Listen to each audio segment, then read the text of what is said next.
Hey guys, Chef Jed here at PS Seasoning. Today we're going to be making Nashville hot chicken brats.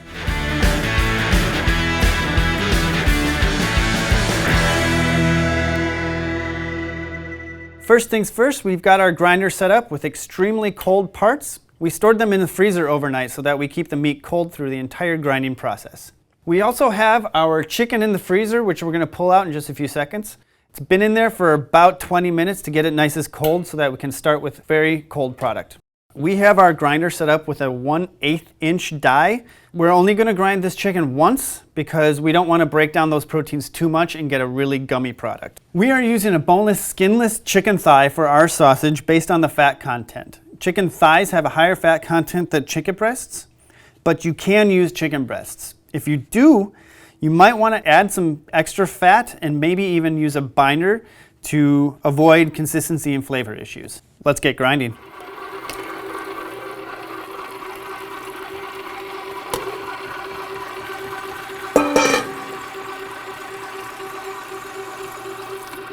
There it goes.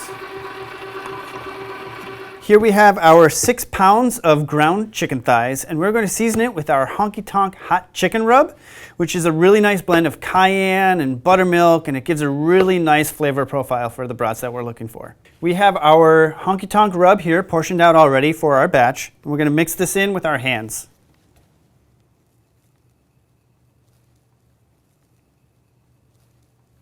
Now I do have a glass of water over here that I can add to loosen up the mix if we need to.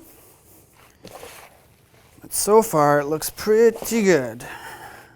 And you want to make sure that seasoning is really well incorporated, because when you make the sausage you don't want any pockets of just straight seasoning. You want it to be evenly distributed between each bite. Now that we have this all mixed up, we're going to take a little bit, fry it up to test the seasoning level.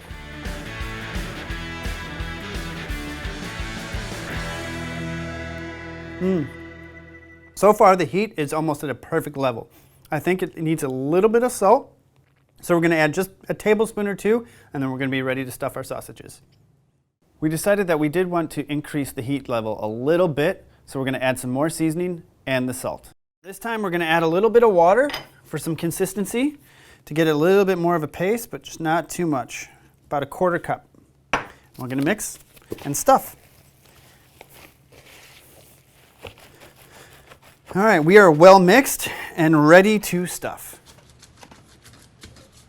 We have our sausage stuffer preloaded, ready, and today we're going with a natural hog casing. You can use a different casing if you like, based on preference, if you're trying to avoid pork, for example, or you're looking for a more uniform sausage and want to use a collagen casing. For our purposes, we like the snap and the texture, so we're going to go ahead and start stuffing with our natural hog casings. The key to this is making sure the horn is well lubricated so that you don't get the casing stuck. And then if they do get stuck, you run the risk of them tearing even more.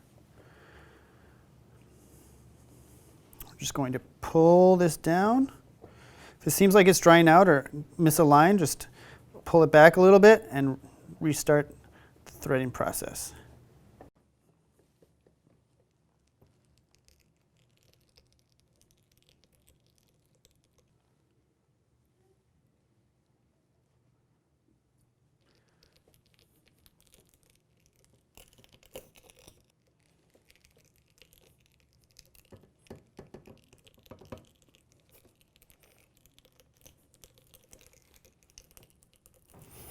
All right, so we got our little extra casing on the end that we stopped so we can tie off.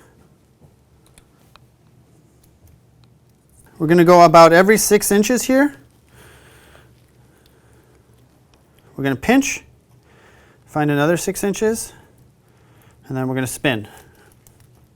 And there we have 2 evenly sized sausages. And then again, about 6 inches, pinch, 6 inches, pinch, and spin.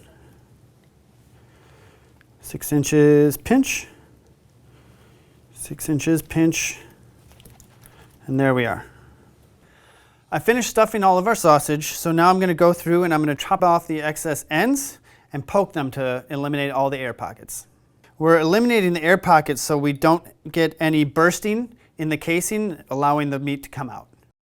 And when you're poking, give them a little bit of a squeeze to push that air out. I finished pricking my sausage casings, so now these are ready for the grill.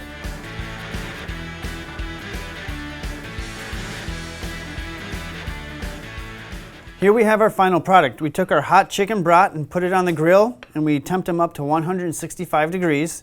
And now we're going to serve them with some waffles and some honey and see how they taste. Oh, it's going to be a mess.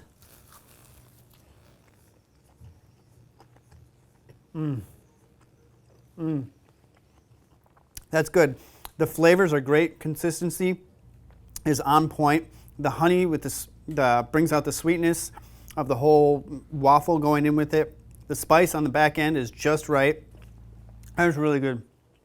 Some other uses for these is you can put them on your breakfast skillets. You can eat them with on a regular brat with some peppers and onions. You can pretty much do whatever you would do with a normal sausage. This is just our take on it, and I think you're going to enjoy it. I'm Chef Jed at PS Seasoning. Thank you for joining.